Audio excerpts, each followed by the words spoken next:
irakari y'abantu.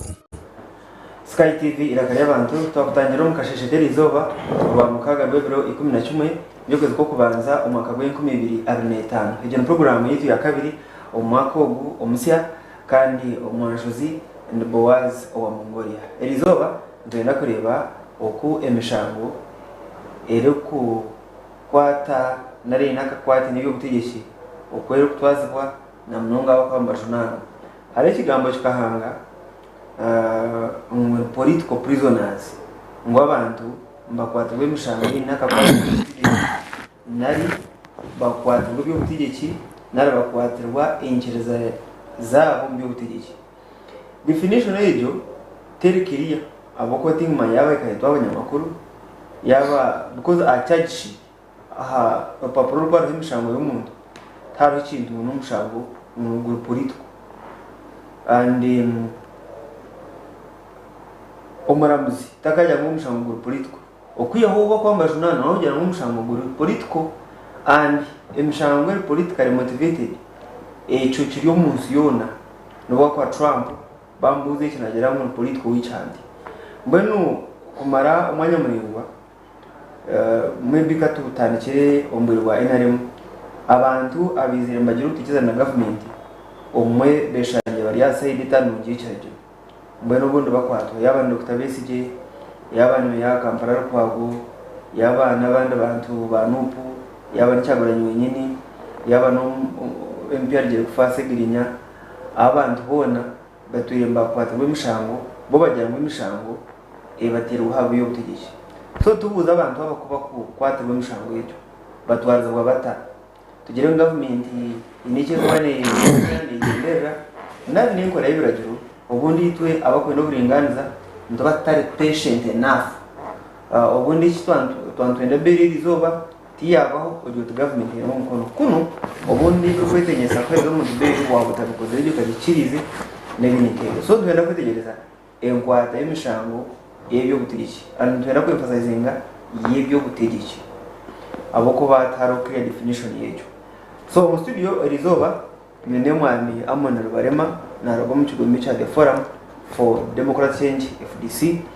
kandi bariyo no na baruka ikindi kigombe cha PFF kariba rushoti na ibasya so numba kugera a new political party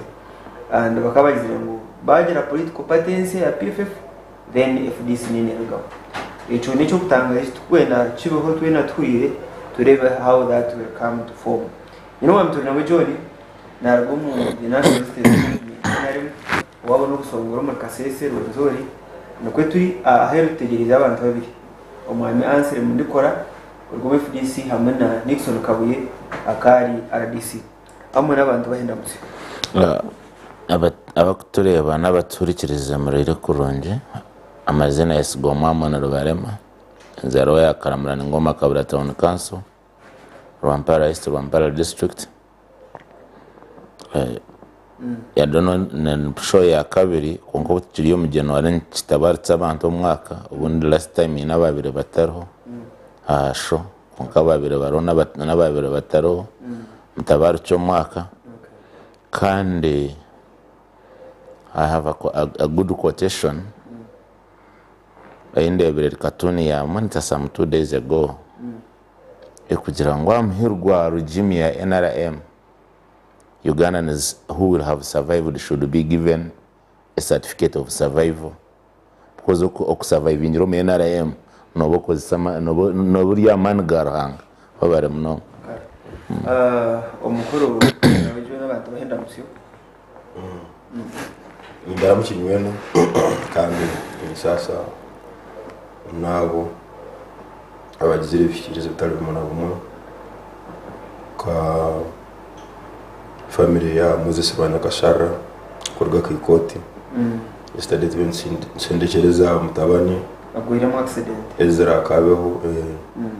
kandi ubu ni sento nawe kibaba nawe kayiri mu accident almost the same day katomerwa basi yatawuse motoka yaho konga yagumaho kandi na abanyakashongi ukurwaho umusejja mukuru Benon Choroha mutabana wa mzee Choroha ofiro webajo ijweri utwabire turi waranya kasare a day before burial tukatumuyi rumo na sharinga ina abantu nakora ki yesterday harufiti mugwine I am not sure warazi kire but I didn't see him kandi haturugire rwe bajungu yafu so really sasa nabanya kasonyi mwana wanje wakoze kwa mara DC twin haset mubane ibazi nikibi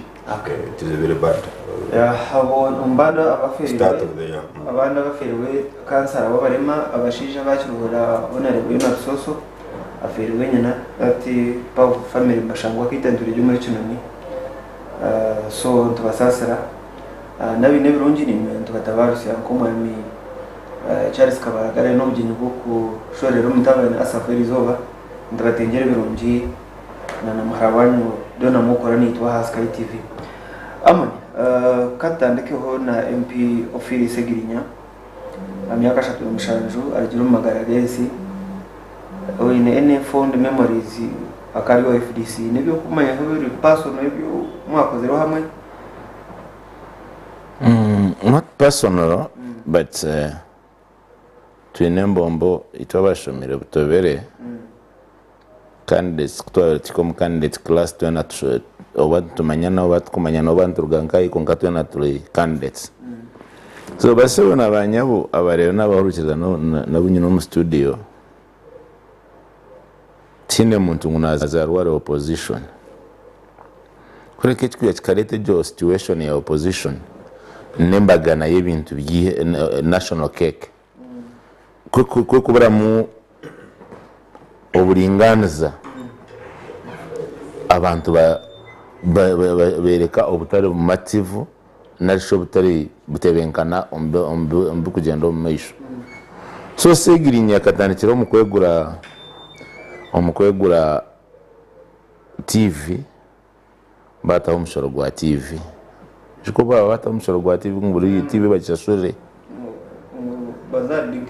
bazar digital something so yaigura TV bya yereka banyakawembe kwatakwenda ki takwikeza no go musoro kugwija but kwa umusoro kugutine kubaho ahabwe mbera zumwe na zumwe but two as a freedom fighter nasho mutakurwanira obugabe bwabona eje nkora iyo kugira ngo bakwate aba political witch hunt wagambereho me I don't support it because I remember no bakomere ochitene Sakayihura team yitu ya youth activist then tukargaye kwereka ubutare mu mativu kugira ngo no munyayiganda oyino kurirwa kandi nobwo bwo butare batirwa so anyone I think what I kugira ngo maze muri boringiro mu class ningo mukara ningo mu kibine cyarimo so long as yaba kurwana common cause y'abanyeganda kubaje mukadekeka kama ahabyo umuntu nkomuntu terms of personal achievement yakashaka mushaniro abiri MP umuntu wabaye no kuzuba mu kushoma bari yaboro any lessons of course the lessons are there as kubazira ngo noreba could be words of hope to other Ugandans kugira ngo umuntu ari kubi because tuwe nkaya birarukubi I have always told these guys nobody batakwenda kutwara message yanje ngo bagende batugambira ukitene sajeno no 7 ngo kare education ye yashomiremo very expensive nke yakozero mu regime wouldn't have gone to school and so 3 on record tinkareba kuchakana ngo keri ngo wabakari yo mugiga kai no kusoma kungabuja ngo government izayabireze robo bwire zikazitebenganisize jabana yanga okubarashoma na wakashoma n'umuntu ayimuka wa president amugirati wabino kusoma ngato utarashoma meaning bamugambire ngo education system bamugambire ngo education system very expensive than ever because niyo watu bazira ukashango china icyo kibaro yuena nankane ntwiga iyo kugira ngo if then listen aha Uganda yati wena no garuka no kibara no fine wena ntugaruka so ntukibara ezenta ezeshantale nesha sura miliyoni rwagati ya miliyoni 1 n'emitwaro 5 na miliyoni 2 n'ecweka wabaza musiringi kashanje z'umwabire mugura miliyoni ezimwabire mugaruza miliyoni buri miliyoni mugya kashanje ezeshano ufuna miliyoni kabisha 5 ezinkwesiga ngutine munyaganda ezesha akwata miliyoni 5 ni obobira kangwa ka promise. Thank you John. So Segirinya afire arwiro buringwa abamwe bagira ngo n'umuntu yategera munonga kunga kaburu yashemererwa maybe shano bwasinga karu goza katanda kwa MP for 15 years eventually yamuba konka kwa byaterenta magayo nyumazi yo parliament mu kumenamira minister w'inshonga z'imyeturo n'abana bato barambara aizati shano bundi ati government twazi ho muri different from the government ngo bujanje icyo ni position ya government nari agambere ngo muntu we bari mama icyo kubanza munywani wanje Amon aha cyo kusoma ukwabe kwa busa government kuterereze abantu abawe basomera ubu enamba yabumbi yaro bitu ubumbika rubitu nemani nango no wabonka enamba ejine korashi kusoma kakuru kwa busa ngwe ilitera serete na 9% hata cyo munyaganda nacho noje kusibona mutalona okusoma kakuru kwa busa ngwe wasini tu akatungu murumo gwa district ebyo kusoma government za karazi kapitereza twichiriza no manya moni na abantu ba FDC na nukubo bahakanisa nurutaro katwiti cyo bahakanisa nyini njaraniza nabo so Amoni twichiraniza naiwe ngo government ze nyuma zikatereza kale byo kusoma twichiriza kandi ichiriza no nyoni nyongeraho ni mongeraho abo kuba ko bahakanisa nurutaro so Amoni njaraniza naiwe bikatse bito biterera kuja kusera headmaster wisomero kaba muiho mwisomero ali musinia 2 senior 3 ebyo kusoma biteyire so that cannot be factual na wakutura nabo mbamanya ngu education very liberalized enrollment ya yongera amasomero gaka hehi na abantu umubwira wa government universities yongire nebindi no so kugamba at which price that one is a different topic konga toso kugera nguburiye bintu bakabiri kurungi ngo ababindi benda bona kusoma bakasoma azifu beisito abatarasomere na beisenkuruite bukaburu gwende bwabo kaptal gwende bwabo na issue ya honorable Segirinya nyenda kusasa na abantu bona especially abakawempe parliament yihanga abukurugwaho honorable Segirinya Honorable Muhammad Segirinya obiyabe najya korahera eshire cyabe najya korahera mutisho yarahirimo akasaba yebero bibiri because he was ill on swearing akarwire atnataine manu kurungi konka yasaba tumumpeme bibero bibiri na bamuboyina korahera really akataine man he was very frail so kandi ubiyamazire korahera ya uwe mugambo yakanagira ngo akageraho banywane be ba Netherlands bamutwara konko bamutwire bamugambira ndwara zine kandi zona kazusobura yagambe ndwara zikazi kwatirine lecha yagera akagera ngo mu Uganda umuntu no soko bwali aho takomanye biorwire konko byo no tambura konka ngo bamutwire hali ndwara ze bamugambire ezindi akata soko zice akata kumangwa azini ngakanda bamugambira ngo ine no wira buke nicyo no buyabera kwa no buyabera ryo misango yenu yokukwatwa nakino buyarigireyo akagambira no mukota akasaba beyu first time yokusaba beyu ekala on issue of health ngweyire ndukubi so tugale mazima ngo akarwara amazire kwatwa government ngwa uya kwasuru nari ngwendwara kagiyo mucuma ohireho ensobe yabeyireho nukubura okugendera habyabakugu including Dr. Mulago Hospital oya bagizira tumuseiza kalukubi tumumurekora akajyo mwirwaro that delay was because ejo delay talo umuntu wena waso kwigeraniza nayo because hakatalo justification umuntu arwire yakugira ngo arwi kandi benda kumutwara heri yes no so kugira umuntu ugukanwe prime suspect umusango gunu kandi ubaraja heru ubaraja heru kunka kandi doctor kuba kuletera kagira ati nabo still already na yaguma hanu nakafu kandi ko bafu iteka rya Uganda ndigera ngo if they abuse the person zone musango yone yine ne muhibwaho to kumudunana afuire hati no waboli magistrate or judge no tekwa ku balancinga kandi norora na balance ejo misango ndi tujorora norora very umwaka guno gutandika umukazi ya Talibanizo umwana w'emyaka norora ngo sentence yibamuheire gukagutana umusango gwakozire izikaziri feeling zo muntu yabenajimu izikaziri emyaka 40 ngwatero umwana bangu wamunyirira umukono video tukajorora yese kalimbi konke emyaka 40 akanje mu personal feeling kugira ngo umwana ogu nanyonyine maid nanyonyine umwana kuba babere baboneso wanje so nawe akasi byikorora segiri nyo kuri abera umwana wanje report ninajurora umuntu arandiri so really akahalo need yo kumtahero but tusaba ngo rahanga muganyire ensobize kandi nokugenda mu meiso omuntu no bwarayi no musango ki obharabaho medical proof scientific proof ngo umuntu ogu eyini kirwara kirungi mutalabaniza munjiriza agenda janza it is as simple as that. Thank you. And taro shortcut one of the interesting outcomes is this kugira ngo omuramuzi owabe nayima segirinya bill akatara muramuzi wa court martial na tukaye kwasa mu court martial akaro hawaye court ya Masaka to yanze mu court martial member mbe kwasa ngo ini orders hekuzi this was an independent abakufa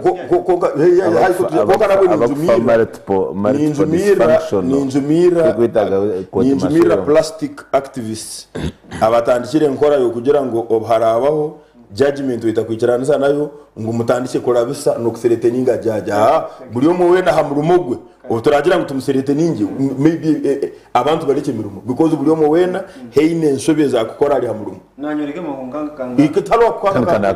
buri amuri no kira aje no kanga kanyo bagamba answer mwa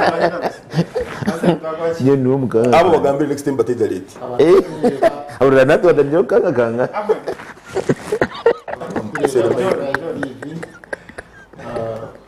nimbaramusya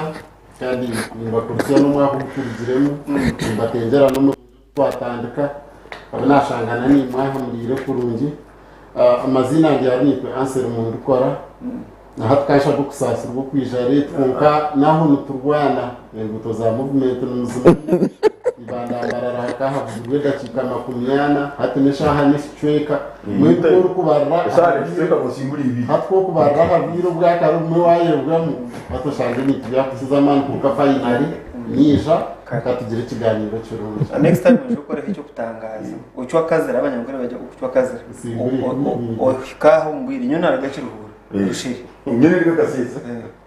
umwami Nixon twakwashira nanga kubazi kasisa batabarse umwaka ndezo mu Burundi mwe bari kugira ikiganiro ningira n'abaturire n'abafite babije kongera okay mwashanga tukora ka comment kufa kwa segirinya nyakashongira nawo namusasaraho munyakashongi babofire Benono Choro neibawe kufa kwa segirinya kwenda kakwate n'umuntu wo turagambe kukonka ubu no muntu ko muntu so this death is not just death after MP. How did that news find you? Yo nonga umuntu twahanje kubona politics obanedi no banoganda oboye nyarira tino umuntu yenda ngo umuntu afe namunonga just tumwibembeze kuburya ngo yarwara yafa no muri nkore hano John ngasanga ibintu hano muri nkore katerwe ko mbene kuba ne kutera no makufu ngani bisanga hano katerwe kuba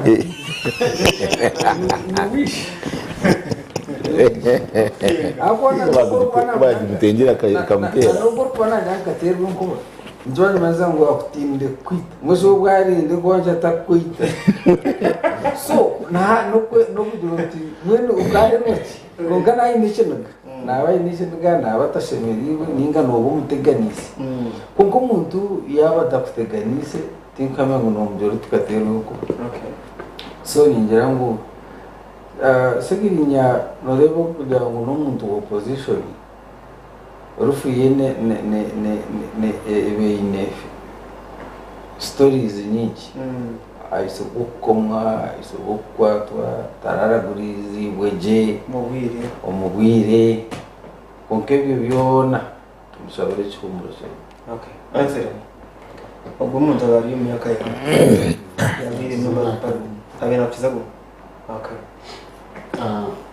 Segirinya koko umwana John yagamba bakamukwata ari kushasha ahabwa amagarage kuba mutwira umukoti Masaka umukazi wabira ryo muramuzi yamurekwa namutaye bo babiriwe basubire nawe Sewanya na Arani kubashikire bataheru bagaruka babakwata kubahirize kubakwata president ya akawiro gakaciragamba munonga TV nakora statement ya Durango abakwasirwe bireshagama y'abantu umungaro ngombe rutarukubasa kwicereza bakarikurwa batyo so Segirinya bamusubagwire embera yayongera kutabuka kubaribire yaregesereza bamureta murago nangwa bamureka n'ahampingo bamaragurra kubahirize kumuragurra Dr. Wamurago yakora recommendation ngoko umuntu ashimirira rekurwe ashohore nkahi ahera zikufuna bujanja kuba baro yazbebe bembirwe ryasurkwago kubatwire ebaraha yamurago umukoti bari ababagirango eje barahatu turi kugicereza shana kuriya bekorirwe ekozwe umushaho wahachome so biza bareba umushaho wa prison aho babire babakomere keri kitarya nibamwita Kakwarachi nawe yakora recommendation yagira ati ubwo mushija rukubi mu murekaze kufuna obujanja still recommendation ya Kakwarachi bagibe no wari Segirinya kubasigire so government ekakora ugwaye yarenge serize Kakwarachi ni government ndiramuhero bagirango mwere kata tugwaho katfitwa Kakwarachi katfitwa murekwa Segirinya bamurekora yaza Kenya agakani kuyabira amazire yo weekend bazinduka semanis ngo bamwendankahi umukoti Segirinya bamwiha aryaha kitanga kufuna treatment arukubi bamureta umukoti kuba mushizo umukoti yinjira baramuzina bo bayirebera nagabo bari umushija byo mumberana bagira pana mumurekaze kufuna ki ubuzanzo na parliament yataho pressure bakwate cyane ko baca Foxodoi bacitwara umukoti Segirinya babahiriza beyo yongera mu Foxodoi no inari mu yongera babahiriza ubwire bwarenjire so these are very important bageza aho bagarwanira ngakategera ko kafaninari Segirinya yahindira kuko babire nebenda umukashishe n'abantu ya social media nashanga haka video ejo ngajyange mwana nagirangu rahangani wakoreta Museveni wari kwihaho ukita cyane cyane ya social media so mbere kukigira cy'ukora Segirinya kandi mumwegeze. I love that. Actually, that video is good. Jono takizere. Ninjira yangu mpaka feeling mwitaga kuba sensitive as possible. Home prisons ni part of the executive. Government. Now, government yekegize Museveni nze kuragusa. Ni irwara. So judiciary etari executive ni yaremere Segirinya kuragusa. So to that executive no gambo mbwira because kubogera ngo niye amuremiri zazifitera muri kwire kujya ekamurekora but so many people think it was too late ohireho government umusaho yagamba kakoracha nuwa government umuserikali under commander in chief akandika tumusize murekure umusaho witwa government murago akagera atamusize mukorechi murekure president nuwa appointing abacha persons bo bukiko parliament nga chairman wa party akachiko ka chaired by NRM's Foxodoi kahandika report tumusize mukore former state house legal advisor hati government was ichukira aho kwa nonde ngogore government akakore byayibone bisubiri you see no kanati I was making top cage neija kugenda mnonga konka timanya nositi omu definition ya opposition government timanya ko kujitfaini konka nyona ndi umuramuzi nimba ni nkoro mu government nyowe ka Nixon nimba sa kwima bail nimbasa kuba ndi headmaster nkwima umwanya w'umushumi nimbasa kuba ndi umurka nkwate ngutoyine ikigo kandi ikigo kindi so hakashobe ezitu abo kubano turiho mu ntebe unkaro government position the government shitamene yachwa mwechi actually ejo nyoni nyita government position unka kukusanga ngo omushaho wa Marago national referral akagera to muntu azikora kuza washanga omushaho kandi bari yari bo bamuhereze no kumuhereza mushane barahamugiho umba government prison itera private nakajya tumuzikora ngira ngo ababire bari mu ntebe za government bakora decisions arasegirinya owatande nabo n'umuramuzi ninjangu nuwe yatande nabo no bwana Bowazi arokache noreba ati nakanyamisha akuba kweta kaba kapa kwe kwatembeba hano kapa kwe kwatembeba ejhendo mgongo hata gitahari gizani sakora kwe kwiruka so NRM nemanya kushisha to that tune ekwendo mgongo hati kuseto mase sewanyana nawe ni wa NUP kandi nawe akari MP kandi bakakwata habazo barahinzira gwa sewanyana kwatira issue ya member wa parliament ikasewanyana okufa akazikwa milioni nkaga na mushanju z'umusoro okufa tukazoma by election in 60 days around million 5 nezi kugwa muzikagenda okufa ekaba national issue. Can you imagine on parliament afirme 2 members of parliament konko kabiri takumanya no kumanya no be akwa reform but it's still na battle because it's one of the longest serving on this term this week that very day konkabo kugira ngo bari yabakwenda umugongo bakahenda umugongo gogo ne batopic we bari mno turi mu program y'itishengero hana Sky TV na Sara Mateko byafuire akari MP wait a moment fa Sara Mateke twida hantu mu discussing ihanga ryo narekegera mu discussing government niyo amhezero mugongo turi ya Sky TV irakanya abantu turi mu program y'itishengero kandi nyine abakuru what kind of thinking is that nyine tunawe John nyine Nixon kabuye nyine answer mu ndikora ni Bowazi wa mugori konko ka Bowazi nanyaho behuza kwata imishango by'ubutegetsi Nixon kantana keniyo ukaba uriyo ntuma ya president mu district RDC so umuntu n'undi ubundo korahurira umuntu bamukwata either mu campaigns nari umukwesharinga nari kintu nk'ecyo warahuririho ngo aba bakwatirwe by'ubutegetsi no political prisoners cyara kushyireho ukajya utusha n'ubundi uto muntu kuyatari yo kutigishana kwato yo mnonga Bowazi bueno wakoze kigambo shukuru political prisoners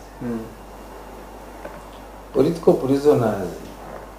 ndabakira nyoni nja ko bato mu group ibiri abana nabone bijya kongera hati icyo kubanza number 1 nabaye niteka tegera kutana na ne government inteka neneta owa nubu nana teka ngwihanga bya Uganda ndabasa kwebemberwa jegaye bemberwa ati owa FDC na ona ineteka so kunko political prisoners ubu kureba Mandela bacu shi mbona nabo yakaba mu Robert Mugabe babona bakakomwa swali noshoto na moyo wa Kenya na onoshota akakomwa no Odinga kona na Museveni na Salina mbona mirunde mingi Museveni taramukomera arokomo kukiro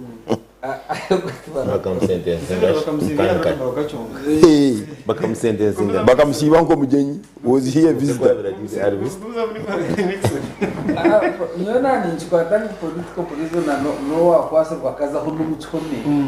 akasabinga ningi mwena katuru muchome konka ukinza Museveni ngo chome tarakiri kuba Tarajuri uniform. kuba mkwatira guto bakamurekura tarajuri uniform 10 tararire buhungu tarahinje taramtiri hampingo tarahinje so tuza kumbara tarabugine n'umuramuzi we so mbwenu entekateka niyo namba wana so political prisoner nubawasa kumukwatira entekateka cyarabire ho mbyafanye iwe nagira ati nyowe tinkureba bwinze numugera ngo naza gukora rurare mbashabursa we nagira ati nshimiye gukora rurare ko ndi mu Uganda ndi mu kibinda cyo gutegeki ni nyenda gambara abantu entekateka yanjye namba ya kabiri ahe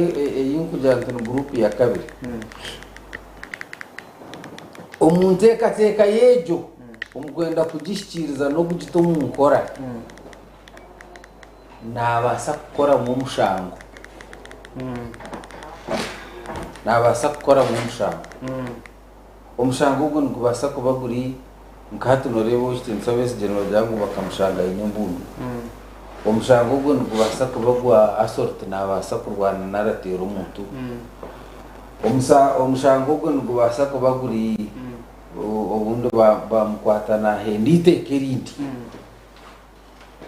umuntu uwo politics no byakora umushango gundo yarwana na muntu oba yarwana na neighbor nuguhinduka immediate amisho gargaha mushango gazaha kugira ngo umuntu ubwo ari umbyuti ngwero twantu gambara ba political prisoners turebe omuntekateka ye yabira ine akagita undi mushango ko kugita bari yaboturano hakansi bagabwo batwire bakutegere bakurwire yakubwire kwa final exam ko Nixon bakuba navuge motoka yarguto arukuvuma aba polisi izo barumwe kuba kushago tine pamita na rutine third party h papa hati bamba kwasa ngo niwe twagotwa ko so entekateka iyo kutotinya aba polisi tinkwemera nyoni mbaruko no wojine ngentekateka yawe konkana bo bahirwa bakashanga ngwizo berto ine pamita kandi to ine third party ahantekateka yawe yoturo ine bagita hugundo mushanga so nyowe ni ntekateka ngo political prison because wareba kaba Mandela bakani bendangu ensi ya South Africa erike kuteje kwa abazungu abo kuba nesi yabo kwira kanda abazungu mwattegekira ko mwattegekire mureke kutubona mureke kuturisembwa mureke kutindura abahuku mureke kutwezesemera mu mutaka kushashura mureke kutuzibura kweshongora mureke kutubona mbweni yo murimo gwawe no kurengwa biraguze tubabona hatuba ni wabona yo abagambira yo kubagambira ni wakore torigeze bani wabona wagamba kabini wakareta wagamba kabihati ni wakareta so nyowe umuntu avuga ko kuza kureba aba bantu kanko wushinsa kurisi bwakasisi emyaka yibamukomera bakajya bakandi bita abantu Fadul Nasu omin bakandi bita abantu konka ko kugira ngo bakita bahe angu bakita wargemba karme yawa wa masaka bakita abantu binja bakaba barisa za sarpa otubuzo tkonka suwar gembe kuza kuba nuwe bita bakamwitiraki ngunu kireo kakana akoragana na ba Museveni n'aba Tanzania bakwenda kwiyaho government yomini haciye kurisirwa kasisi bakakukomeraki ati kutwabe tubwo haba kukoragana n'abicaka tubakora ati nizi tubakora now uriya na defendinga nagezeho ku defendinga umwanya gwe ako niyo nakoreye ko mutahirire konkente kateka yawe yo umwanya ugo ukorera mu mushamba now hato uzo kugira nyoniyo norokenda Nixon no kugira ngo Nixon bamukomere ntekateka yo kugira ati President Museveni yangara umuremere nyoni yo ntekateka yawe konkati inkongire ko mushamba so kutarabe to discussing a topic enye ningira ngo amani tugataha entekateka omuntu agigisireho omushango abantu abari mu gavumenti omushango bakagupanga kasha ko gupanga manyosi obunako basitaka nogupanga nobeherera bowazi nomukwata nomukoma nangwa nomukoma kunko bunako nubuhika ko kuba wambeherire bowazi nohika nobura icyo gukora hari emirundi mingi bakwasiraho wesitiriza besigi tuba mutwire mukoti nguyaho kunko bamukwata why aine teka ninga ya leta kashasha marum bantu nari ya leta kwedima bakwate teka bajigitaho omushango kunkana gukubera mihose. Thank you. Nakwa government makoze ama teka ko secho ko cha Nixon teka we na right ya konko yongire hoki ati 2016 inkumiri kuna mukaga 2016 kutwarigira mu Karuru tukatwine document na declaration forms amitware 2008 empa president ko byarwo mu Karuru byarwo mu Karuru tukatwine emitware 2010 hakubura yo 10 which percentage is that? Because that's the biggest percentage. About 70. No, 70 na sakulenga. Now, Austin Sir Dr. Tiza Wesde yarangira ngo wasinga. Bamutiriza bamutwara mu roto. Babasaba mu roto bakore byabe bakorana nkarucoza bajyangwa pana atashimire ko ari hakwa n'uwasingira. Bataho resistance bamuleta ruza abakoze richo bakare abatuza abanyayiganda abamurota bo bakazo mu shozi zabo ngo bayibuza bajya ngo musaka singa hano nakoro bataho stiff resistance bamuleta nkai bamuleta ruza so kwa ekire ruza bamutwara umukote nakaho to cut the whole story short at one point yayimara yagambara omuramuzi ati nkerangira n'amazima nkerangira kandi kino wakubira kundangira mwe nabo kujya nkerangira bareto bukakafu ngo bakansinga ya baba maberi ya kot beri ya maremi akankesha amundo wakitaje ati ndagarukeyo omukoti kusa government obwera ya ready nimba president kangwe kansinga kuzo mukaruka 2021 omushango DPP yagwamuze interest sati buri yo mena buze kikabuye ya leta bakaba mukomereje hati nchona agamba teka akana mangu yasinga kuri declaration za amoni sati bakaba mukomereje okwerangira mugumshango but gwabiro mushango aha bwana kawe yes which is okay partly okay mababuza bakaba mukomereje which is partly okay mushango kwa man capital teka ngu yasinga which is okay I'm saying which is okay but I'm saying I'm saying actually babi nahabanza harangira electoral commission I think oko nokurahira yes you are right I'm saying which is okay konka kababire batine bujureze kandi bakabira in declaration forms za EC abunti batarabulesire because my other question now is anyuma yemi yakena we DP paze ngwa ino mushango akaza good dropping akari I mean think ubuza for think ubuza for ngwabonye la think ubuza ngwabonye no studio bampe answers nazo answers are best known to them now we shall give you can call it that way but they are factual two abanyankore bagire fumu ngobwe ntama yanjye buzire ne bwembwa ya John ya niyoruwo mzembo tinzirum gumane mfuzaho now this is a morning show so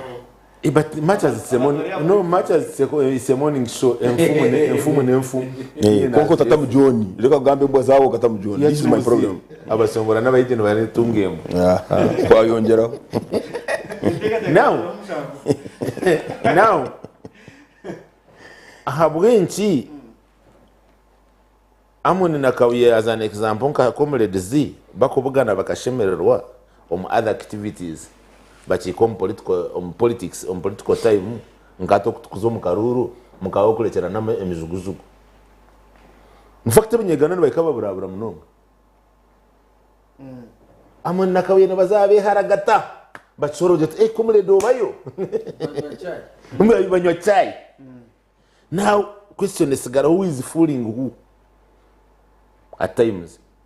because of other activities mwabugana mfu mwabugana mchachi mwabugana nkai ejutaro difference konkobu imuga jota amoneriza wiza utategerebereje ngukunta bitegere hatu ababangani akwatwa turiyo mbire bwachi bwa politics now zeshongeze bakubuze issue ya kabiri ya leta y'intekateka nkabura mnywano wanje kudefendinga akuleta nanka facts nazizigwire historic examples 2012 senior P1 katandikisa abana miliyoni emwe n'emitwaro 85 2024 twendi bakaba kumara senior ya mukaga hamare emitwaro 14 n'abana mwenda mwine UPE mwine USE hatu nabwo tubatera umungano ngo abana bakasoma noza kumbuza ngo buri bakabatandika barabangaye ubuno bamanya babiri bazayo. What is your point exactly? Now the point exactly is obuna raising a point ngo bumwabana nababura kushoma habwe mbere ziri habwa school fees kubambi habwa amashomero butombeko omyaka 10 obutukura corruption eri yiguru listen obutukura listen not transiting niyo yo kwekizamba because ideology amoni yare I mean ibwana kabuye yare tentekateka nyamwe ni nyine ntekateka ngo education system ya Uganda efire abo kuba expensive and buriyo muna akimanya ngo efire abo kuba ki kongo muna gigamba gwabo musango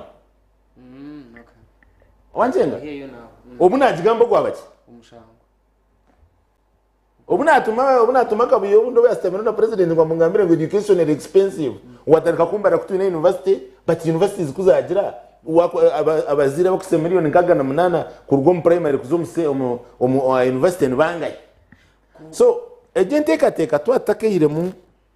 ekikunsemeza okache nabona ubundi ntakunde nkora yabo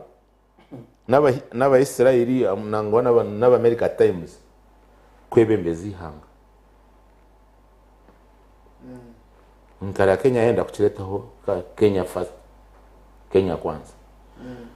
twatakagizira mu ntekateka y'abanywana bita bari mu bwebembezi kutekateka ngwihanganira rukira twena amone ko yagambe education expensive education mu gitekateka ubu inuba tuyine kungagire ki because nyonka ndakajibere naho madi munonga haro wabiragirwa agigwerire mira konka akatira kumbuga nasutanya ati weshomesa bawe kungano baza kubiba konka abamgoma naza kora agire famu abatashomere bazibe anaza kutunga yente bazibe ahengo mwani bazibe mutandike kwa directives ngora yibo mwani batama bail electoral commission omwaka gw'2021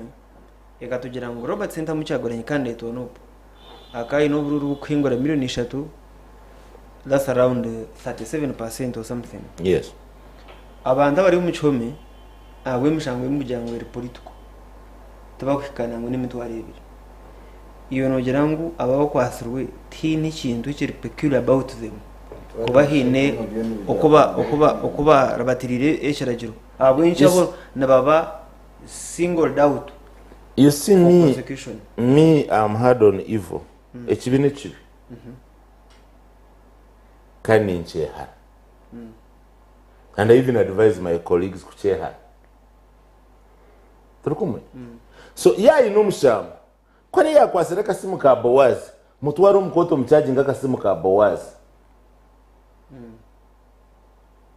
arabo mudio processes za koti yasha babeyiru kwa warangu na nojibasa jimwe ningo jimwimi yata kujibasa chumchango kudireki chumchango gu kungatereka kwetorora ukorye opposition doratunge beyiru manya because tunabutukuriba we were talking to net example chogo ora to net example chogo ogo isere ubwo wagira umukota akayikereza ngo akita the latest killing ya Uganda ya Tulani Wendega oba rumwa something kazi umukota ati tukati ni issues ndamwita ati nabo bandi mubale kuri muchata abandi abiyaze ngo bale kuri ko rero yisira ryo umwe isasi niritsindi ko umuntu umwe babandi watwara bati batati kabuye waika tunyinye najo mabowazi hati so yona ntiyoza ngo tubanze umtume kandi ayahabwire kabuye ngo amuno kakwata ko is the other way around bija kwata bashobora kwenda kutunga wenyine wazumire bowazi batatu wargo wajitu na nye namuzumire that is it but nabwo no mutaroya tichiragira ngo ko mukoto kikiza umushango ngo guhera ngo nugwekeze no I'm not saying agomba gasa kuba notikagire mucyo kuwa answer munasaka ba innocent agambere kabuye ati wikiriza umushango nyoni za kutaho uri hora ngo mucyume waragaye konka yo timbwizira ya rife so tichiragira ngo admission no mukote ngo ba conviction ne wera batabonye bisoro mu gurusi ba amoni bakabakomeraho abo witu inviting gorota kuba mano bamanye arogo muso wa filo mu 2016 oba 14 something yo go achiru ba amoni bakabakomera mitoro emyaka 8 mwenda na migana na mwenda chikatwara ne Sunday John ukanda tsare bwire which is okay you need to just take the first na speed yo kumane misango nyene gira ki ni mpurira amon wero delivered John abantu abakwatirwa emishango abakwa binaka kwate na politics nabagenda bareka hembuzo mu ihanga oshoti ngo mu ihanga tine bintu mukebero kukoro mpugo buya ba leader of opposition nyiro bwiro bwo bubona kana gamba abantu 18 n'abantu abandi bantu 15 bariyomba mbeke byombeko bariyomba barisa bariyomba hinga do you care nka government public relations to abantu handling emishango eje ngebare muno yitwe nka government tukukwata muntu we nabo yutegekero shikaboga kuba obyo butegeki na politics buliyomo weno mu Uganda ni politician kabe religious leader kabe cultural leader kabe mukozi wa government kabe nabali umupolitician rore kizubu abantu tuba kudifferentiatinga elective politics na partisan politics and the two have no any single similarity. Ninka patience and wasting time, the two are not the same. Someone can be patient, another one is just wasting time. And for you think, I've been patient, no, you're wasting time. You insert our intelligence. No, the two are extremely different. Someone is patient, but for you are just wasting time. No, the two are. So, partisan politics, because everybody does politics. Everybody, because politics, any definition is needed. One of them is managing society. The Kavaka or the Mukama of Tor is managing society. The Archbishop, the Mufti, the Bishop is managing society. So he's not a politician. So, now, issue ya political prisoner no muntu because now you have a definition yayo omuntu wakoba kwatirwe ensonga ezikwaterine rincherezaye habyo by'obutegeki so omuntu kuba bali nka Koyelo Thomas ensonga ze by'obutegeki we songa zitize urutaro nbagambe ndakwambihanga Lord's Resistance Army ihe ryarwangisiriza ryarahanga bakamkwatira bibutegeki so the saints here the Amons bakaba like mu Rwanda because he was the man is a political prisoner Jamilu Mukulu ADF the rebel honcho political political the reasons why is in the prison is politics because nabo benda kwa warachi managing hanga politics political prisoner because we need to give it context other than the normal rhetoric byamone byanagamba politics because abantu bengi ne badefininga war as ensonga za politics kulema kwa kurungi mukagira ngo hati the alternative should be. So who is politics by other means? Absolutely. By extension. So obuchara kiri ekyo ba activists aba banywana baitu bano aba human rights activists ba democrats you go and stand security for Jamiru Mukuru,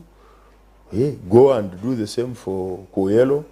for the Al-Shabaab abisira hano abantu. It was politics 2010 it was majorly politics. Teine bontu bagira ngo mukido mihanga yetu mwatutalibaniza itu ndwenda sheria law mwatutalibaniza mwita abantu bitu ba Al-Shabaab nitu twizira hano calling it was politics. So John okwetegereza ngo amano kwa iniche ngango bese yari umuchoni agira ikintu gancho chumwe aba Jamiru Mukuru. Absolutely na IDF abisira abantu bitu amina ba Al-Shabaab abisira abantu bitu barora World Cup finals. So na Jamiru Mukuru inaba hagize umwihanga na kugira ngo nawe ni politician uko nanda kutegeka ihanga naenda kutegeka ihanga we Jamiru Mukuru Jamiru Mukuru owahora ngo heino wakufana wo mu Uganda ngo nobafo mukazi kanando bwe bimbeze Jamiru Mukuru Besigye Bobo Wine na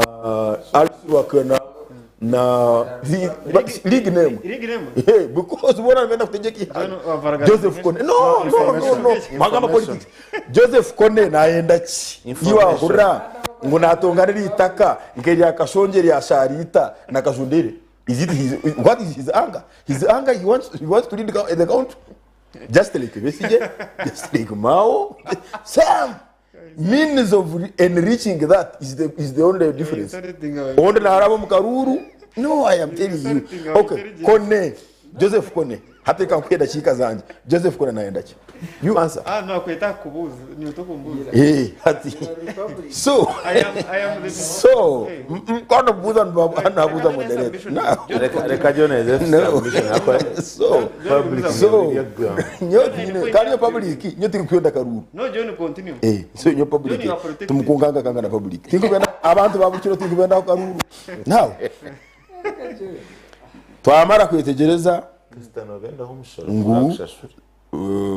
wana kwenda office Katumba Oye Mugisha Muntu Thomas Koyelo Joseph Kone Mukuru Musa Baluku wa ADF hati Jamiru Mukuru at ligemu ukubabona nebenda kwebembera ihanga now omukwenda kwebembera ihanga lyaweyo tiyo ntekereza yabo ni ngareka ha kawi opening statement which was too ideological kawi entekereza yabo nibenda koraki kwebembera ihanga kongo borano nda kwebembera ihanga uri mukuru Jamiru Mukuru okaja kitwambo kwita abana bitu 12 tukoleki ngo turakwata no ba political prison oborabo Joseph Kone nonda kwebembera ihanga waje ko abana bitu abafumule muno wabatakufuro wayocha amaduga abantu tukoleki. This is the reason now no tuli ahwati konga haro constitutional opposition to government through political parties then haruna rebel activities rebel let me also wait a moment rebel is temporary. Rebel means you are not yet in the government because thala chiti bakweta rebel just briefly let me explain this thoroughly. A rebel ni chemanisha you are not yet successful. The moment you become successful you are no longer rebel. Aba president Museveni you are rebels obijiro ma government wakamba beta rebel. You become a rebel is temporal, is just temporary. Teito you are because to be successful. The moment you become successful, you are no longer rebel. So if you are rebel, all of them are politicians. Kabuya no gamba. Nyenda kumaliza. Na no armed struggle. Bam kwata bam koma na political prison. Yes, even the armed. No they have abo opposition parties. Then I have an armed struggle. So wakwato wa ADF, wakwato wa Roads to Resistance, wakwato wa Arsera Kwena, wakwato wa there are so many groups. Now a prison of political of conscience. Yes, so now na endera political. You know, washa ngoro chiko rwenyo yerezoburo no mango bro bwaje na rebels can dictate can discuss the rebel whatever insults they are giving. Mara besijo ukwebembera. Yes, na besijo ukwebembera at one time was called the rebel. Wo inaida chike majo. Edashika yanje nyenda kubagambira bino. Government ya Uganda omisangwe. Kichizani nkobwire bwawe. Omisa nyuti nyine nsonga. Nyino mwakumpa buche kandi mbandi shwangu ngamba mazima. Amazima nchenda kuma esanyi. Esanyi tise babo. Nyuti nyine nsonga. Now omudakika yanjye yemwe ekizibu kya gavumenti eno twine entashyanki obu twine entashyanki President Museveni publicly nagira ngu utali muntu wa PR ngu utakwenda PR is a general is a son of Kabaka and which is wrong utakwenda PR anahitaji subwa why PR besije kuba mukwatera no musango gulum ogwa mazima okamconvictinga okamsentensinga konka oteine PR ye kumara yo kwamplifyinga ngo mazima ko no mazima bamono bakakukiza amaraka nikimanyisa ngo ahandi ukuba intasha yawe niki ahandi aho beno jaka haka sente higara obakwigara ntasikara umuntu wabutoso in that calculation what do you do as a president emisango endo no jumuyaho nango no bwagikozera so tugala mazima ngo emisango endi ya government ehiremo mukono ha politicians ngo batagikozera nabaja ha wing scale ogu kuba tumwigatera kuba tumigatere chome myaka 2 what are the consequences only that maybe nakatakiza katse kabeka chemnunga nyana yes ntwenda kuza live I don't have information njya gumgarka some no nantakwenda jigarkem because teine nakweta garkam omu 2014-15 the world book of records the Guinness Ekaribolinga Besigye are the most arrested politician in the world. Hono mirundi yona 15 na mukaga taboneka yo musango. Nja kugarukamo. Go that's the question. Johnny anagamba PR government yukugira ngo TFI. Uva kwa tabisi jumundo guherushye. That day President Museveni akanatongoza kutandika kumbeka standard gigirirwe. Project eri mutrillion 10. Konga story ya president bakachumana deke kama 18 main TV stations. Story ya Besigye kumukwata obwali ko mukota I think bakachoma kumana deke kama 15 zukubanza. So I was like project ya government ya trillions 10 batakubasa Besigye utamare bekiza mukoteri tukaronkinga project eji because project ni tuyansana mahanga gani as a communications person in kayo ba concern na jantu which one should get airplay ngomone ba government they never cared casta project and it's very wrong yekakorwa okumanyango kibanza cyo mwaka nizo barakuru munongo konkani tuzaguza kuri simansi kicira kibanza aha kugira ngo niye rukubanza hate the standard gauge railway Tanzania kagiheza kare Kenya yagiheza kare Museveni rwa kugirangira ateje zirengwe kandi kaza kugureza abana atokano soko mbeke ya hanu kandi ebintu byo kwenda kuletera ha railway neverega Tanzania neverega Kenya who does that kandi bautwachereka no oyo mbeke ya Uganda kutwara obwa abantu wakureka nicyo kushabira mutengo cyegari cyo bwabandi amoni na John mureke anagamba kweka opposition ngukenye kaheza kare kureba Besigye baba basibire bari ko twari babadamira umukuru na nabandi nibende bona nibende ntebe kameno gara batakangarikira njya kagarukamo wabo ino munyabuzare bamukomiro kwiba ukiza hari yarugura hakoti bakareta abandi kokabona bibire wawe utakamurebere no yemerera abandi abo kugira ngo nabo bibire ngo wabo kwabire bona nibasuma itabanyakore twinefumu ngugwaza habgari muyihamu kwabo icyo nakirekera tubani tugamba wakwenda rebels agenda bemerera ko akana is a product of reb okay tubani tugamba aha kwata yemishango na munonge kwatirine nebyo butegeki neberi point impango kandi neberi nemishango mingi na neshonga ziri mingi umwami Nixon kabuye yatugira ngo hariho umuntu bwa kureba akareba yine tagete yorumu ninge tekateke yoyine akarinda ahara kwasize konka hariho umuringo gundi obwo kushanga ngo iwo muntu yakuteka tekera iwo rego takazire na tekateka akuriburi amono rubarema areba buri radio weekend no borho buri TV weekend no borho ateka ngo ubwo mwana bwa kurwo muste abasa kwana enda kumbere kizubu hatu wakurebera kare ahendera kutireho umushango so konga watigo nk'umushango hati ekibuzo nturebera ahantu atayimushange ejo iba kutekaho na munongi tawa politics enyuma ko ubuhagire hizire sente za Israel bayira wendi yo beneficiaries ba program twikiriza ubwoko buzi aho munywani wanje Hasani kuyarire sente ezo yiza yaje tatuzumbanka tanye sente nungi so kunashikire nashanga hariye buzo haze buze bya kugira ngo nyonka atakagireyo nawe atabinda biremo kubagire bambuza ba banka ngo hati sente binebi ndeba Hasani so hati kubaho baheza kwata umushanga yiti ya politics ushanga na koti na nature mu ya koti ne influence but kusemisho gomaramuzi ushanga umaramuza kugira utakumanya interest yogo wakwata roya wabachimbuza ABCD umaramuza atakabigarikiremo abanza yareba Hasani hati nibyo bizibyo tutegareza umwihanga yitomu na munonga umushango ya politics kubaho bakwata abantu bamanika ba Dr. Besige na ba Bubu wayi sento kazigarayo za youth okufuna bulinganiza kibe kizibu ahabuko bakikubere kizibu ogoro koramara ninga shomara muzi hata nimuteka ashitweto bungenke hati kunda bushari ukagira ngo aha Besige akata kikiri ninga akababwire we mukama wanje naza kukireba hato shani mushango bagumana bajongezayo nibajongezayo kandi kindi eje mushango mingi ebyo butegeki nebyo mushango yemipanjoro nebipanga pangire ushange tine buzurizi hato umuntu bakwata bakoma ahubwo kutushikombire bw'ubururu buri muntu wena inaka kwate na state nabaye namani yoto kumanya mana abagubabire bino ko mbururu bwaza ari semba buri mubenge nogo inamani ngo RDC yoni njiko umwaka gwe 2025 IGG akachondoza aha John Kennedy Charles Demani yagira bamushaba kurangi kudikiriyaringa ibyo bugiga yayanga Justice Monda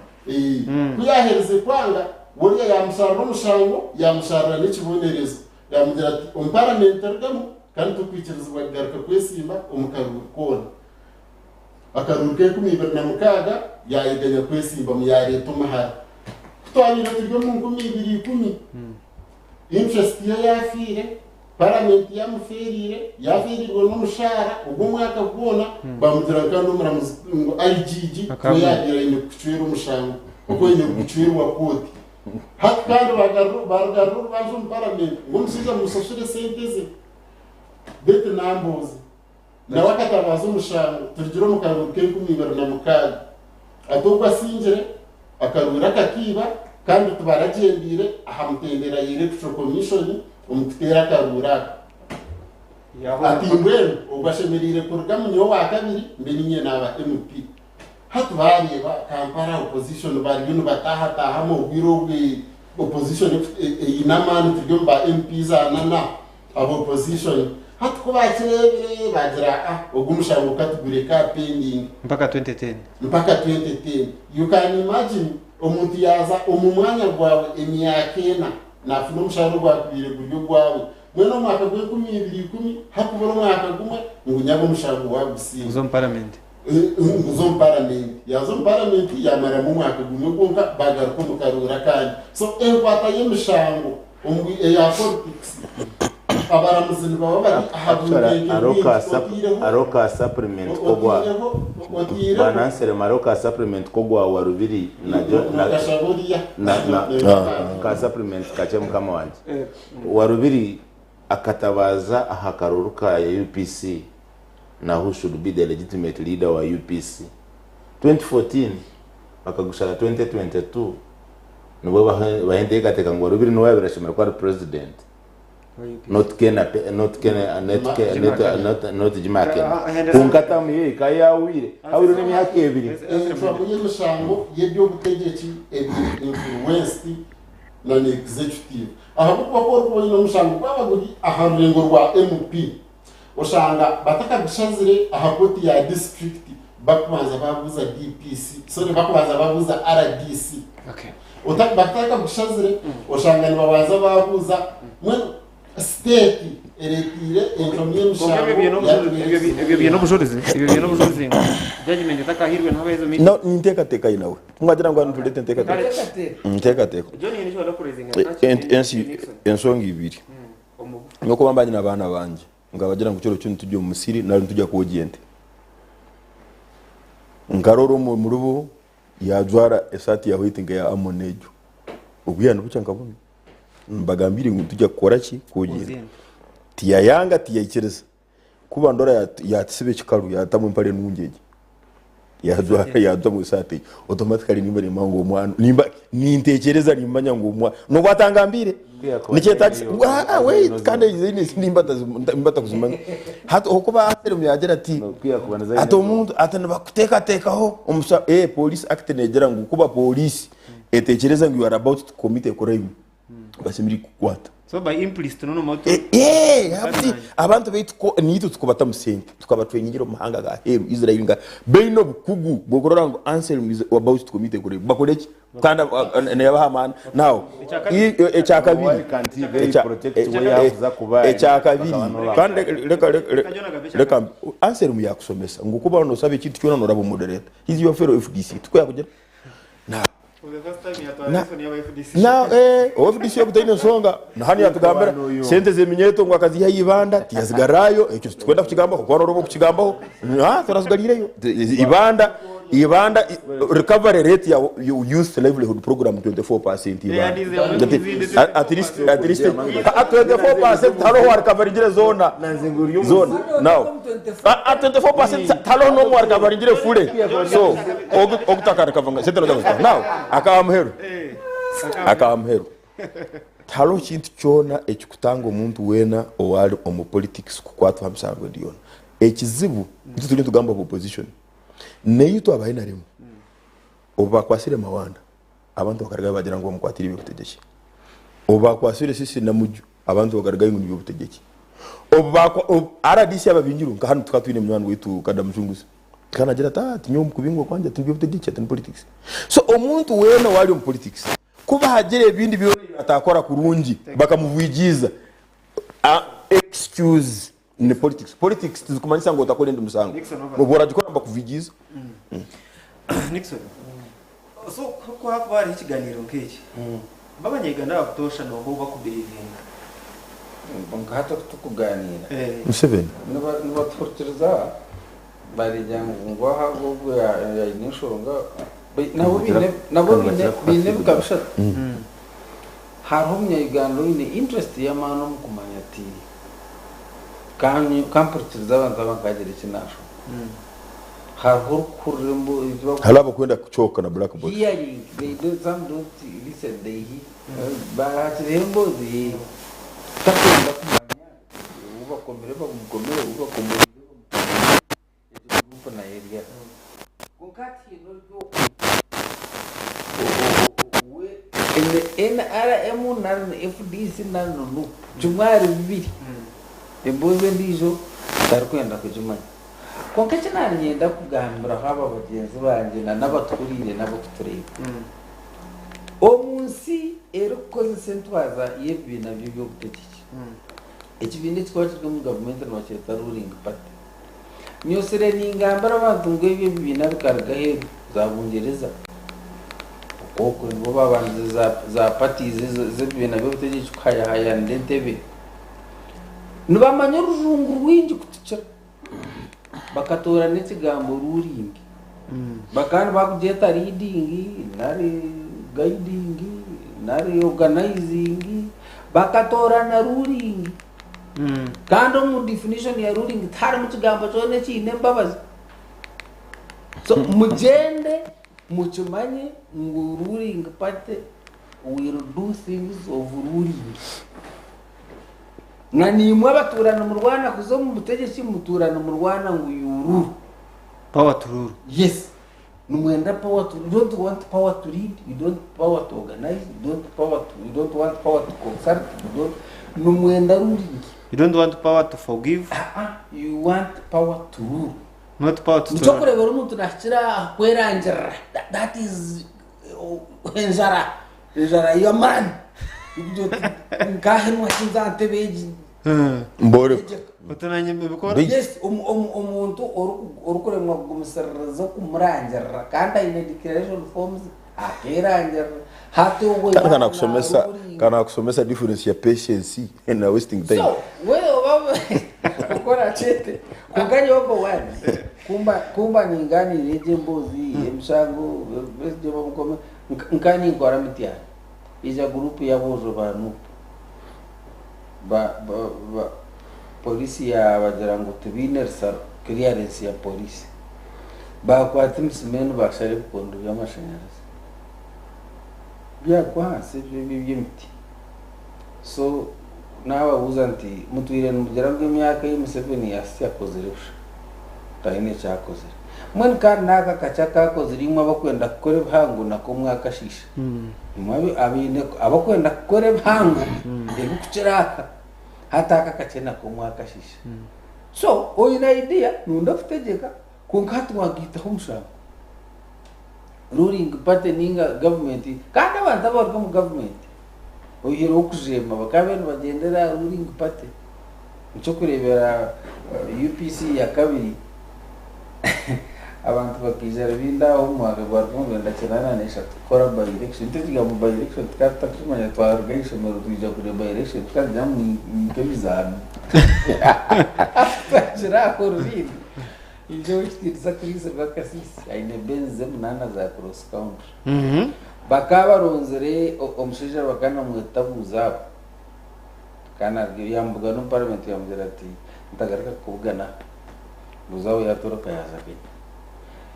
kujya gambira batatinga bajanga umuntu ndabuza baryabura ati mbuzo hatumwe n'umwine MP mwamurebere ngo atakatoroka yaza Kenya tanamenye ndakuba yamba kubarondera MP ndi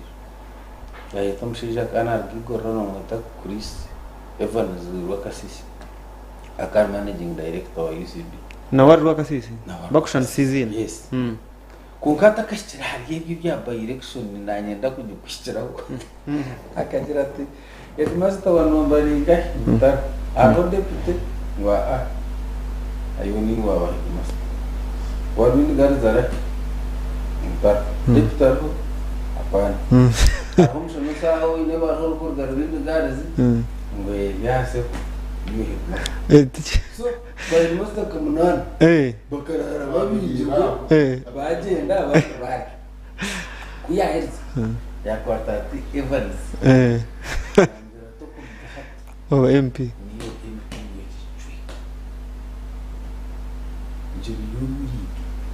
ngomana gawa kuturandwa ndo wore wechiko kumanya ko zichere manya uko bamkomere John kayashemerwa bwa submission yawe gauri John Nixon mwenye edakigaza yawe kokana yenda kushobo kaka baka gorawo nguna twajire byona koze Tanzania koze Kenya koze diba hifa Rwanda ruling so nani yenda mo ihe wongereza yo kuteka ngo ruling gashana na opposition mugende mu marwe mujekese n'abandi umuruba mwagireho muri abarundi murusinga bari aba opposition ukataba tumuringa bisamani kandi tumurihindura nukora actually FDC na RPR bire ruling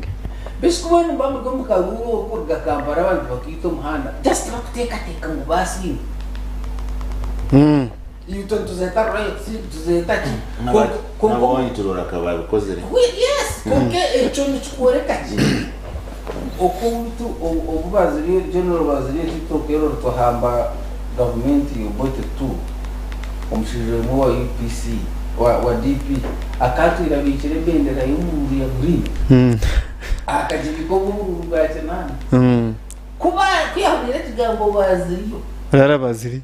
yagenda atebo mutugwa kartuso mutubura yatibo mukibugace yahadike bera apa ebendera na tukujana kabuka kunka kajana nangwa tare tire ntagogo akajana ko what you need her ya power iruri iro you kutegeka thank you so tujangu maxtio mbanire naga mahanga gandi ga Korea ga China nuri umuntu opposition bamutwara umukota n'abamwiye bamutoko n'anto why ruri babaramnunga edekigana 27 ezaraba omurisha 5 zakasheshe turi mu program yitu ishengero kandi tureba enkwata y'emishango nibyo butegeki umuhanga ritu Uganda ande abakuru bari aha umwami Amunor Barema na Rugome FDC Tonawe John na Rugome Narem Kabuye Nixon akar RDC kandi ansire mundiko na Rugome FDC ndi Boaz wa mungori y'umwanjozi kandi turi naba Ekaya Crescent Hotel eje ya Ekaya hotel no Nyunonga neyo murembe bine obuyonjo burukwemarira bine restaurant yabo ite kukinga ahabwa chance ya chamushana cyacuro bine gardens aho kore mukoro bino buraro burungi munonga buri executive bine aho kwemereza motoka ibyo kwenda birije bine network bine wifi byo nibyo kwenda ari Ekaya Crescent Hotel no bishanga kandi no bwo kuturebera mu program yitu eyishengero burukashesho rwa mukaga hano Sky TV amon yo enyetu aza ya political actors bo abakwenda y'ubutegeki on police kwija kukwata kuyakwemereza iwe roya kwazo mukoti wagamba bugambo ki no hayota because for example chagura nyakagera ngo Museveni ngo yamuhamize mukaga kumuyeho kandi tumankoroga bwaci gamba kusya ameze mukagara agarahwere taruka rukondo besije nagera ngo abantu bimuke we namangu akarutka kwiho Museveni aba bantu bayeta abakorasi babo none government responding it no muhozi nagira ngo atema ahubwo bwa ino Teto kakati tarona bobo wena hayagambira Uganda taro politician bakweta kabobi icya kabiri General Kilogaba akagera ngo ebigambo byo nibiye ebitaro stamp to be treating it as comedy. We give them the contempt they so deserve. So no tarona politician bakweta kabobi mu East Africa so nario ali banda maybe ali mnonga omtelekana sa abajumba jabo for is for own is for what for one is for armed ngoro mwenjo ko tino mwe ese abantu abingene bakunda violence kuba hore kusinga papa so washango umunyakatolika hikirire kusinga papa ubutandike kumutaka buze zo politics is to remove shaping rest and what do Ugandans expect kwa za mnyano wanje ya kutomba rebels ya etoromba rebels to discussing the rebels here to discussing the politics as a current political talk show I mean political ntujya kugaruka mu we shall respond now banywana betu and most of them abahinje no bacumanya tukura ko hingomwa omuyembe gusigara guriyo miyembe ko baherize batamu propagation no ingomye mbo gitane cyane kise cyungwa guletera cyo umucyungo gotakumanyana gwe necagurugam which is modernization but some of our colleagues are propagated to that tune because what do we expect one time tukaturiye harare doctor yakora statement Dr. Besije na Burabugikenga then it took time to talk to him one on one yateze dine zo kureba zone kabo musiramu kabo murokore kabe kibonana bagambe kigambo ruhanga yiwo opposition atagamba ihanga Uganda kubajeno ubuza kumutera okushongo yagamba ngo kucheza igara utwara nkakenya so in fact aba banywane bitu no bakorana nanka doctorate n'abantu bazo mu opposition kozo wene biro ebicweka cyana na bitano by'abanyaganda batine mirumo what do you expect them to do bino ku demanding mirumo so what demanding mirumo obatere kiboko how do you demand for those jobs hati mirumo bino gambira government ibuzire gukora because imutu bagambire kunkizi cyabo nibiyita mato okugamba na kupine formula n'ngambo but which formula hati wabo kubanza umuzindaro gonzetaga ngo banza fuka muti monetero umuzindaro kandi uri moderator na weta amone ngo ajagambe ukamwima rapo ningo muzindaro no ndagambe ebigambo bizati bitina ibikuraba so you see their systems uliza you see their systems constitution haramu chapter yona negamba human rights chapter 4 kora bino jangu taromerumo we nobugabe ku kigamba konka wagira oti government egi ntuza kugiyaho akaruka takashikire echo omu Penal Code Act neba ne treason ninjira nunda kujumika government emiringo neshatu yo kuyo government eri specified kumanya omu constitution yes not necessarily constitution but emiringo neshatu yo kuyo government ogwo kubanza no kubanywana bitu batekingira ogutuguru constitutional eba kweta auditor garira wofe yabeke garira wofe bakarwana byona nebiza because byona nebiza mukategura kukozi naramnywani witi yabitanka yareta nabisi n'abantu nembunda nibendo butegeki kuno waragom mbaraka umurundo gwa kabiri kwata state house umurundo gwa kabiri nakaru akumukushantire kugambira nkaramnywani witi mnywani wogo mnywani wa RDC because they were leaders together nikamukuzi ninchibishuka regime yabo wena bakwesharinga hasanga ngo babibira karuru general yibakaruru kawo hamwe no uguri yo parliament ezesha MP wa Nyabishozi aha akuza kuzo parliament akabanza kwekarakasa because nkabara bahosanga batirera yini babona babyinshi ngo na first district ne karakasa ngwe so but nani Nyabishozi nani Nyabishozi I mean initially it was Nyabishozi now ogwa kashatu nabantu kukora nk'eki twakozire I mean nk'eki bashwe nkuru zitwe bakozire bakurwanisa omujungu kwega resistance yabo eba kweta civil disobedience omito yabo nabakimanya bibyo na Museveni akabere yashamuzo mukibira and omusana kuzo yazayita abantu abafire bakafa may their soul rest in eternal peace. For every action there is equal and opposite reaction. Whatever. Why meroka kwato muhana go kuza kurwanisa government. No expecting wo ine mbundu ngo nabo mbakurete mbundu. Ngo kujya mukurwana wazo mukaruru no singa na mba kusinga. Na waza kwita abantu angu to kwesharinga no mangu government ye kujana tia gas. Echo kutangaza unichi bwanyuma. No, tsukutangaza azin. Me I'm not surprised. What is your complaint about? Neither am I complaining. But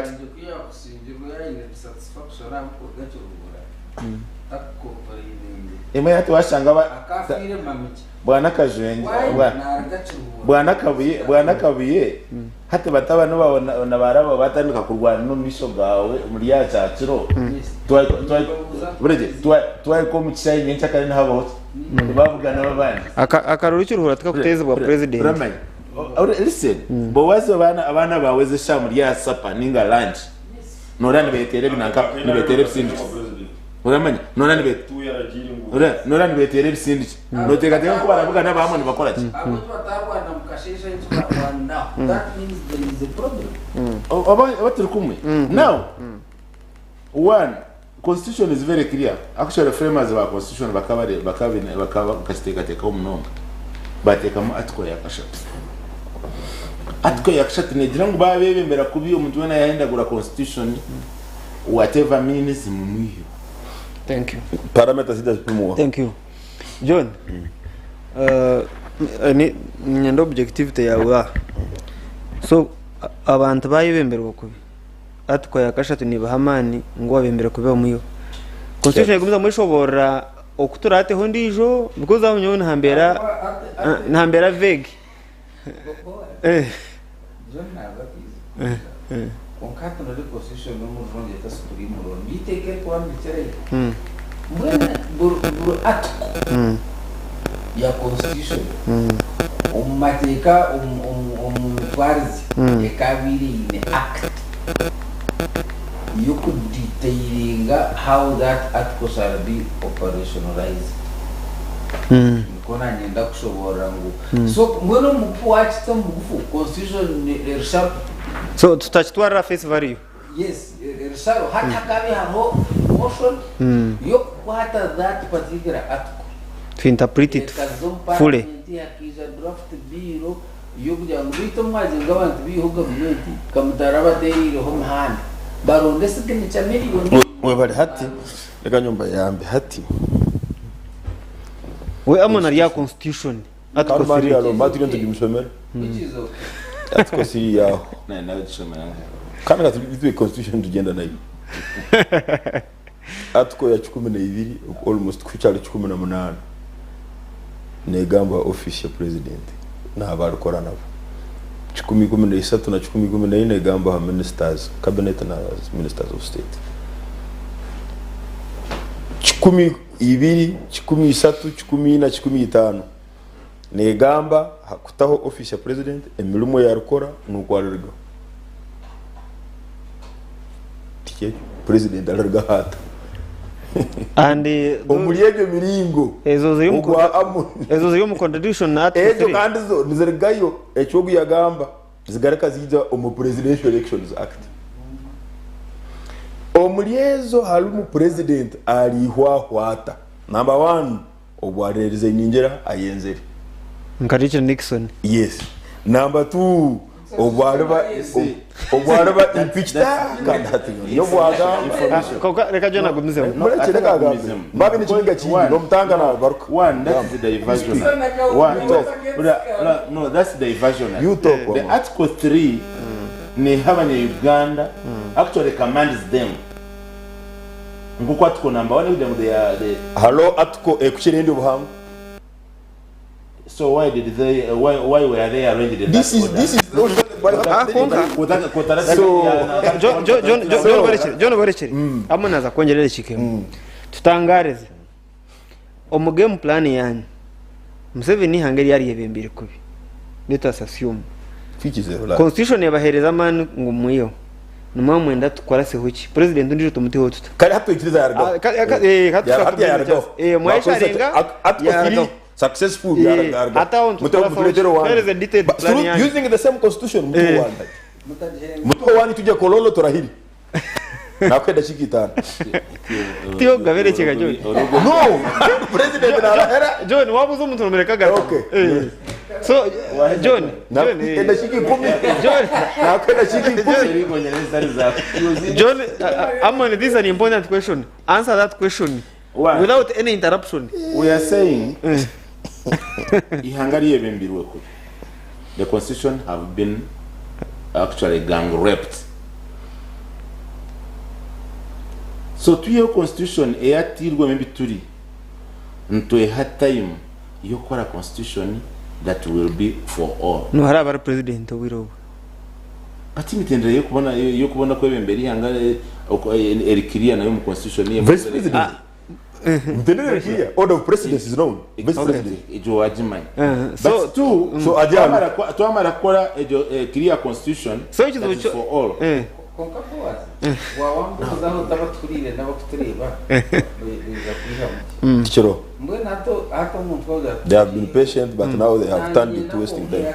agira atukonkeji ninga kashureji narumsororo gutura n'ugamba guti twatwine chance oguntu gwihaho mana hakugamba ngo umuha president mutaho emetenderane manywa emetenderane egera ngo president kubargaho within 6 months asemirire kubaho akaruruka kukutera president nyo nabuza game plan ya Amoni kanderahi bwashesha president mwamuya hati bihanga no hakuriye ibembera kutusyacho mukunda. You see are bintu bibiri ebyo kwatana ebyo mutogo gwa bastakana reka bibe bisatu now kutura tukwiteza mu constitution niyo supreme law of the land what and what next you so go to the constitutional court. No, why should you no zo mu constitutional court why should you think normally echabanyankore bakutira kutugambira ngo tufamu timenje rionesa utumchara yari kitanda tubiyana uri ayenda constitution but the constitution is very clear ne ujyangu kwa agihende mu mwiyo then mukorase huki ibyo kora to mukorata because they are still sticking. Amoni, you are sounding very vague. Whatever way you want to take it and your opinion you are entitled to your opinion. Amoni rujuno rumanya vague tikigambo cyo kujuma kureka no tabakiri now you see nyonyenzere ogambera amenyeto baito muri dakika za John Tolu nawe nari muri muzabandi nyo Amoni nyekimpunzire nyo Amoni kunzira abanye Uganda bakwende mpinduka abakukorata obashobora titwe article 3 abo bagahwe turagira kwiyaho president tukatahe kine n'iki nyo cyo nyenzero ushobora just mudakikemo buretse cyo cyakora gire ko rukikoze ukabona kubuze kindi abanyankore binefu muto kubega bo munga to kubo yino bo mungaro kabego bo muciwe John Henry nyashire answer now hati omuseija bampa penalty amone yaga kukigarakamu bampa penalty yabura no kugiteze kikondo umupira agata mbahagizi amone tu umbahagizi so amone penalty yakolema uko bakwa penalty iwe na golokipa bakwiyuna kamera sobora ngwa tunoreba mubiha president aguma vice president nagora kipa yatarumu now nagora kipa yatarumu tarumu na golokipa mugo yatarumu yagutombagiza now amoni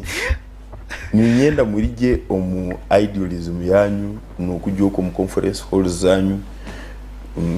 mukatandika kutekereza habintu ebitakusoboka barwo mu utopia kugira ngo imwe mujya kwiza mugire muhatimwe nguyurgaho ngudeni nkonka turi ha constitution kubo ihaho president na government otakodise constitution number 1 constitution tosoko yambisa constitution ejo yonka okugareka okwemereza he government kana government so kukiriza okay kabo kuba president wakuba narahera kulinda constitution ntokorora president ombukujubwe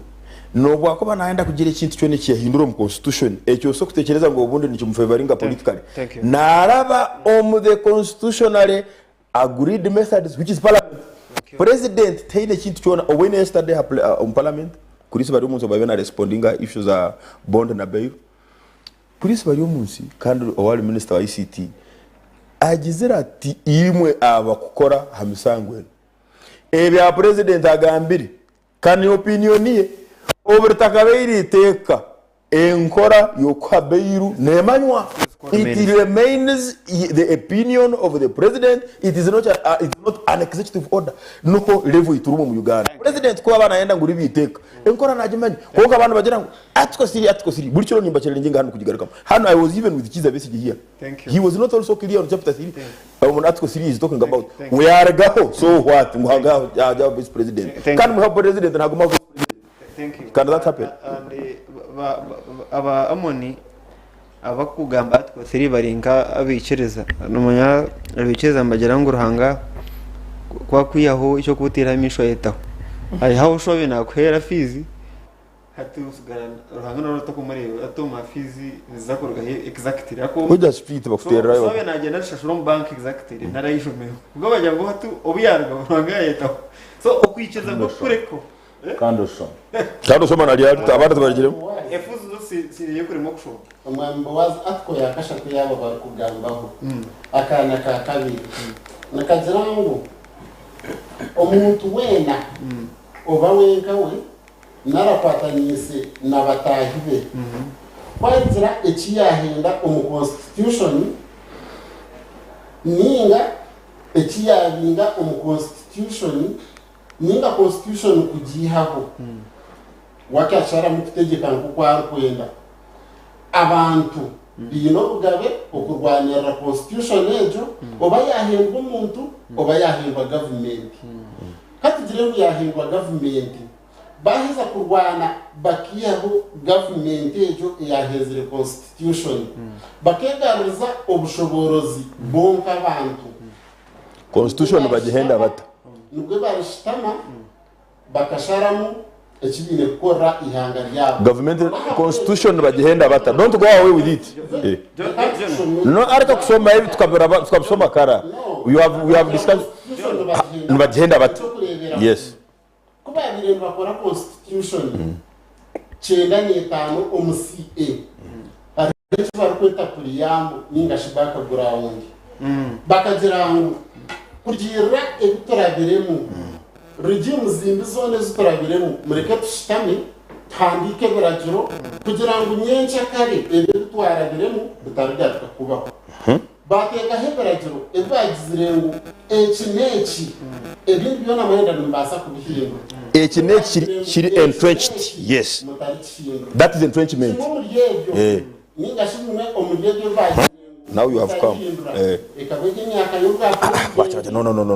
Don't take us there. No. Ebiragiro ebya CA yagizire ngo bitarihindurwa. They were only and only entrenched.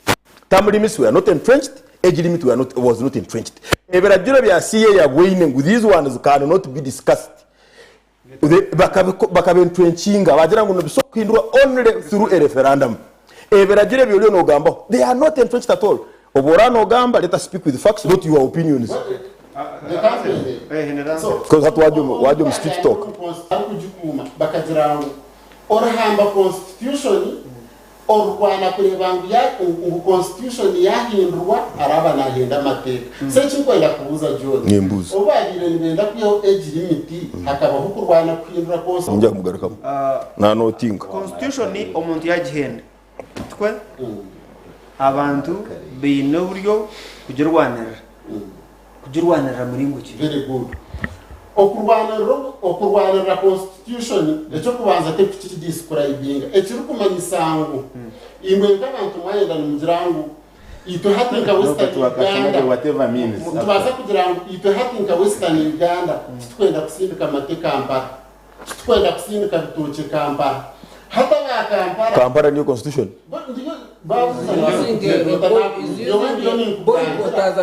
ahavuga batu baragizirengu koreki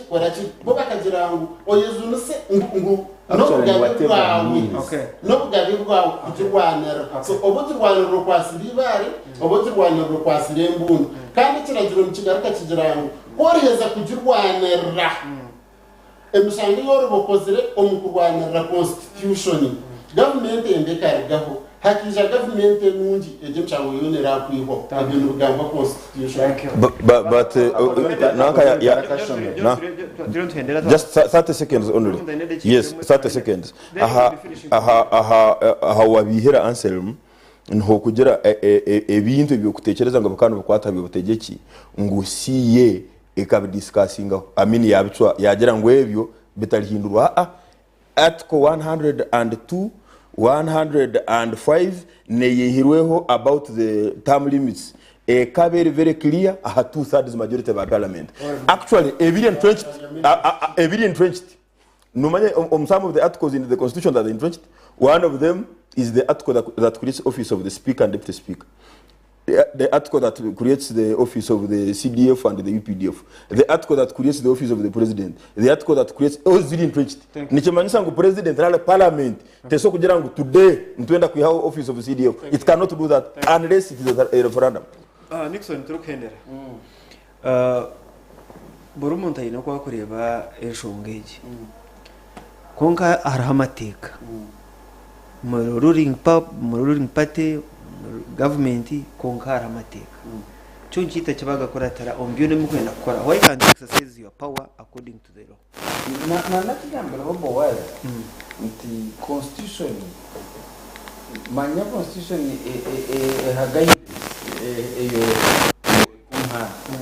konka wanunda details constitution iketa kwasa kugira ngo haryabo neza kugira ngo haryabo hokutero bururu bwa nyuma y'imyaka 5 konko oruba presiding officer orubaki barutsiza yargayi teko kuzomu act teko kora in detail law even yasubure hata kube batugizire ngo oruba na Rwanda constitution arkwimamate arkutere motoka kwime bitoke nikimanisa ngo we need a law to yiteka yo kudetailinga okutura Rwanda constitution so ekitaka kozero mu Uganda meaning hati omuntu yimukana basakorekere basi bari agira ati nyoni Rwanda constitution no nanyo nyenda kuranda muhuri hati okwa buri yomo yagira ngo in enemies ati ngo bari